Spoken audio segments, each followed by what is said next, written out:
I was able to help build this greenhouse through some of my classes here at Morningside and able to help get it running, and I'm now in charge. Greenhouse manager Jacob Jarabek is working to improve food security in Iowa, Nebraska, and South Dakota. The Morningside University graduate grew up on a farm and was recruited to play football and wrestle. Now he oversees his Sioux City alma mater's hydroponic, aeroponic, and aquaponics systems. When coupled with their outdoor garden and 76-acre farm plot, they've blazed a trail students can use as a template for future endeavors.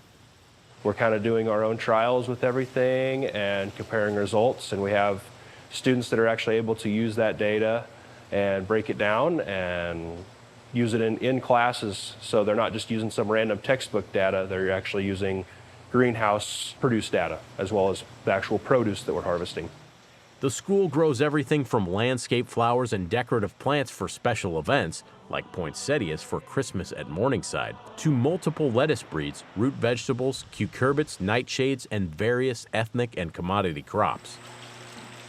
We try very hard to help find the context for students to learn. When students are working on something that's authentic, that's real, it means something different than if it's just a theoretical exercise. Dr. Thomas Paulson is professor and dean of Morningside School of Agriculture and Aviation.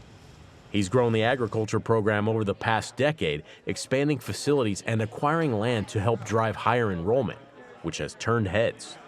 This growth has happened primarily because we have tremendous support from administration, from donors, and from alumni who believe in what we're trying to do. And that's really to try to bring an experiential learning opportunity to our students that's authentic and helping to solve the problems that we see in the real world. With our outdoor facilities, we recently partnered with Siouxland Food Bank. Around 2,000 pounds of produce has been delivered. In addition to filling local charity coffers, Jarabek has helped monetize fresh greens by supplying local restaurant and grocery outlets. But his year-round commercial ventures are rooted in school grounds. We went from getting a few baskets of things a year to hundreds of pounds, thousands of pounds of produce.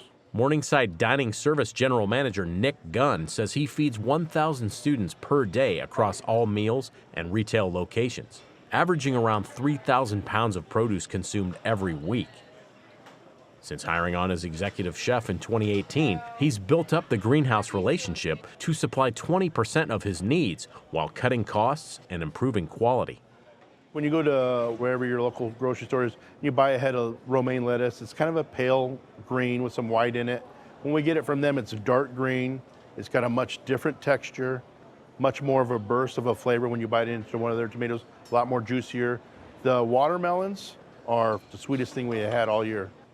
Gunn says students flock to campus-grown food, easily identified through their branding. Once word reached the greater community, new markets emerged. Morningside provides more than 5,000 of Africans that are in Sioux City this ethnic produce.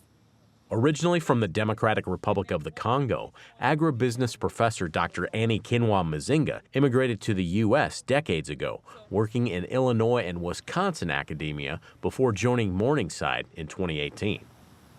She says many Africans have arrived in the area due to the low cost of living, family atmosphere, and jobs at local packing plants, but something was lacking in their diets.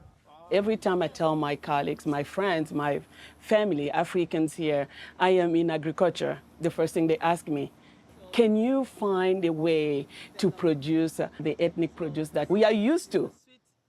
Enter amaranth, not the bane of corn and soybean growers who know it as invasive pigweed, but another variety long bred for discerning palates outside the U.S.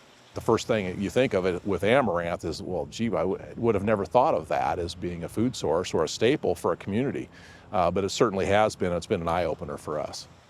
I grew up with amaranth, and I wanted to show my students that there are people also who are facing food insecurity because they are not used to American food. So they have to learn. But at the same time, it will be good for them also to have something that they are used to. While Morningside's greenhouse grows and harvests some 30 pounds or more of amaranth monthly, their outdoor garden bursts at the seams with it, and several other African crops including sour and cassava. Thanks to key volunteers with agronomic experience in their home countries, some 700 pounds are produced per month outdoors in season. He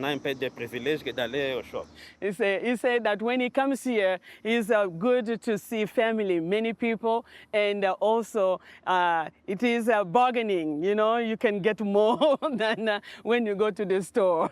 Many customers come directly to Morningside. Remaining harvests are sold across town at grocer Amy International.